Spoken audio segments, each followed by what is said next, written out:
伫邦桥火车头即站啊，当伫办新北市历史建筑的画展，透过这个作品，互咱看到真侪已经消失的古早建筑。这个展览会到3月底结束，希望会当互大家更较认捌这块美丽土地。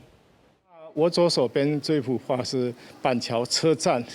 也就是我们这次的就代表古迹之一。 用沙画呈现日本时代邦桥车站的历史痕迹，阁有真侪历史建筑的画作，像这几幅，拢是画邦桥林家辉煌的内情阁，就看得出修整前后的不同风貌。我在年轻的时候，在去美国留学之前，我看到都是破旧的样子，所以我回来觉得它是新的样子，所以我就说，我就画新的样子。我在画这幅画的时候呢，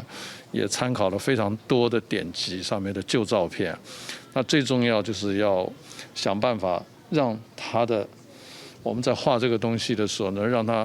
尽量呈现它的古朴的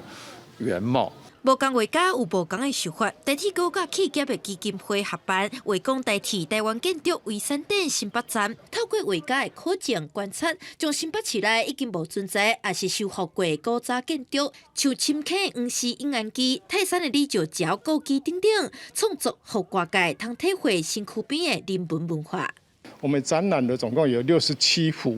有包括积木建筑。 还有沙画的部分，还有我们油画、油彩跟水彩画的部分。基金会表示，正前就咧全台湾巡回推动相关的画展，展场内底嘛有用乐高所做的历史建筑模型，希望透过各种创作，互外界对这块土地更加认捌，嘛带出共同记忆。记者陈阿文、徐凯新北报道。